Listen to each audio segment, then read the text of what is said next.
But I end up going back through my cookie jar, and I talk about, my cookie jar is basically something I invented about. We forget how badass we are when we're suffering, because our mind just stays right there in suffering. The cookie jar is a reminder. You know how your mom used to have the cookie jar. You don't know what kind of cookie you're gonna get, but it may be oatmeal raisin, maybe chocolate chip meat, because she's dumps them in that motherfucker. You just grab one and go. Yeah. So my cookie jars, the things I've accomplished, failed at, didn't fail at, just kept on grinding through. So I take this 1 second, I calm down, so I realize, okay, man, I gotta be able to just stand up first, come all dizzy and lightheaded, and I go through this process. And I said, I might quit, but not yet. I go, this is the worst shape of my life. So I said I might quit, because when you're not gonna quit something, you got 30 miles to go, your mind's spazzing. Like, I'm fucked up. Like 30 miles is a long way to go, just fresh. I've already gone 70, I'm in the worst shape of my life. I'm like, okay, so I'm giving my mind some space. Because if you don't give it space, it's just gonna freak out. Okay. So I'm saying, you know what, I'm gonna quit, but let me just sit here for a second and drink some water. Now I'm drinking water. I have my crew going over to get some fucking, nutrition, some food for me. I'm getting better. So now I stand up, like, wow, I'm able to stand up now, because I wasn't able to. I was all lightheaded. And I'm going on this track, and I get to mile 81, and I wasn't going to make the time. I was moving slow. You're behind time. Way behind. Okay. And this is the craziest thing in the world, and I fucking shit you not. I'm in the worst shape of my entire life, ever. I've never even been close to this. Again, never. Mile 81, I'm not gonna make the time, as slow as I was moving.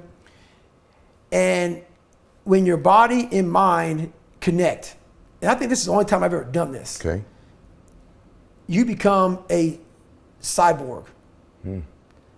I end up running 20 miles at about a 10, 15 mile and get done with that race. I did 101 miles in 19 hours and 6 minutes. And to this day, and I don't detail it well with you, but in the book I do, I learned more from that 19 hours and 6 minutes than I did in all 3 Hell Weeks, Ranger School, and this is months. Ranger School is 60-something days.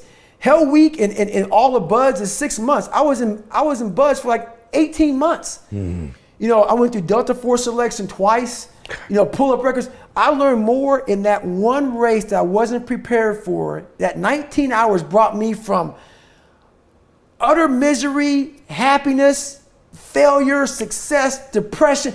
I went through every fucking emotion in the world in 19 hours. And you should hear how the race ended. Then I really took a shit on myself. Like, I got in that blue chair when the race ended, and I literally, it just was over. I was in the worst shape of my life. I got in the tub, and they put the shower, or she put the shower on me. The showers hit me as I'm laying in the tub in the fetal position. And what came out of me looked like dirt as I'm peeing. It's not even blood. This is dark brown dirt. And I'm sitting there, and she calls my mom, and my mom has a doctor friend over her house. And this guy's one of the best doctors in the country. And he's like, you need to get him to the doctor now. So what I'm about to tell you is gonna fuck you up. So I'm sitting there, and I think I'm gonna die. And worst shape of my life. And I'm in this tub, and I'm jackhammering, and I have this hot water hitting me, and I'm literally in the worst pain. My shins, my feet, I'm broken.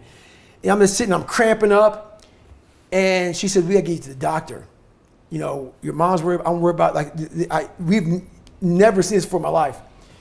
And I go, I'm not going anywhere. I wanna sit here and enjoy this pain.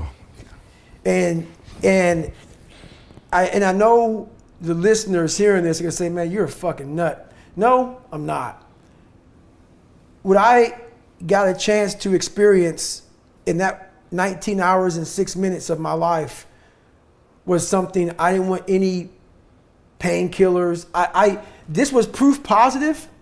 What I was feeling is what I just did. I did something without training, without coaching, without a cheering staff, without any knowledge. I took a raw human being with no training whatsoever, put him out in a condition, and just through this alone, got through it. Amazing. And I sat there and I was like, it was the best feeling I've ever had and will ever have in my entire, I was in the worst pain in my life, and it was the best feeling I ever had in my life. Not because of the pain I was in, but the pain was confirmation of, my God, did I just do that? Wow. And I had completed hell weeks, but that right there was like, don't take this from me. Man. And it was confirmation